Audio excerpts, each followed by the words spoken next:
In part 2, we're going to evaluate an expression given some values. And sometimes we'll have a value for one variable or two variables. And so let's take a look at the first one. Here we just have one variable. And so basically all you're going to do is substitute. You just take this 6 and we just put it in place of the m in that expression.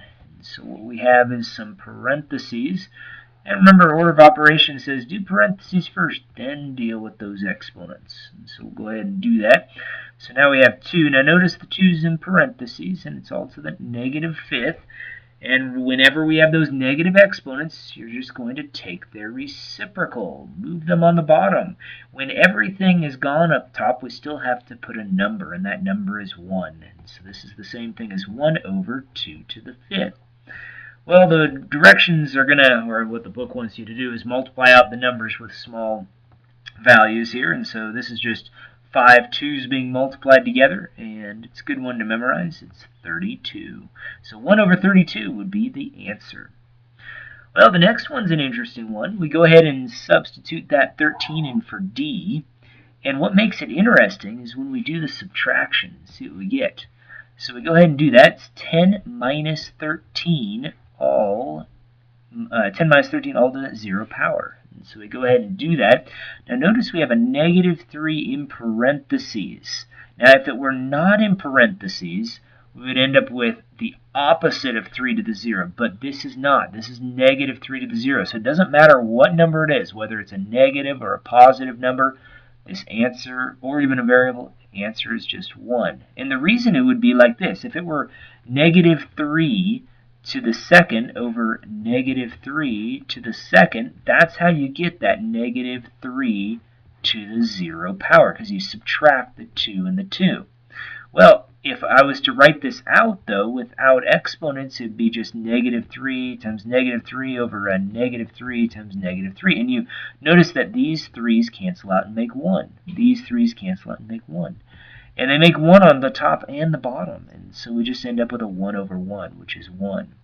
But if it were the opposite of 3 to the 0, this would not be 1. This would be a negative, because this negative sign without parentheses means negative 1 times 3 to the 0. 3 to the 0 is still 1, but negative 1 times by 1 makes a negative 1. So notice the difference between these. If it's in parentheses to the 0 power, it's 1. If it's a negative number. If it's the opposite of a number to the 0 power, take the power first, then multiply, and that's why it's negative 1. But this answer is positive 1. Let's move on. Let's take this 1/2, put it in for A, and the 8 goes in for B. Make sure you do the operations first inside the parentheses, and they're all being multiplied. 3 times 1/2 times 8. And then go ahead and take it to the negative second. Well, don't multiply 3 1/2 or 3 by 1/2. Multiply these two numbers first. So that makes 3 times 4 all to the negative second. We go ahead and do that work. We get 12 in parentheses to the negative second. But whenever we've got those negative exponents, let's take their reciprocal. They go on the bottom. And what do we have left? Well, it's just a 1 over 12 to the second. And that's positive 2 now, and now you could go ahead and multiply. And so common mistakes are people end up multiplying 12 and 12 and getting 144 and saying, oh, it's negative because of the minus sign here. No, that's not the case. The negative exponent just means take the reciprocal. Well, here's another example. Here we will substitute two numbers in, and we'll end up having to deal with a 0 power and a negative power. So let's go ahead and do the work. So notice no parentheses here. So we've got to take the exponents first. 2 times by 7 to the 0 power. Now, since y is negative 4, it's not the opposite, we're going to put the negative 4 in parentheses, because that's what y is. Y equals negative 4. If we didn't, then y would be positive 4, and we'd have to take its opposite. Well, either way, you'd still get the same answer because of the odd exponent here. And so we have 2 times by, and this just makes 1, so we don't have to worry about that.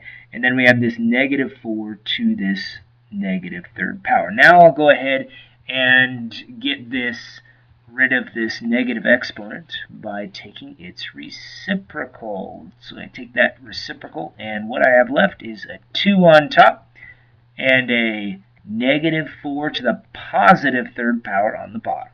Well, we go ahead and do some work there. We've got 2 over, and then if I multiply 4 times 4, I get 16. Times by 1 more 4 gives me negative 64. Now notice, because there are 3 negatives, an odd number of negatives makes a negative. Well, I go ahead and take out the common factor of 2, divide them all by 2 there, and that's how I'm getting 1 over negative 32, which is the same thing as negative 1 over 32. It doesn't matter which way you write it, it means the same thing.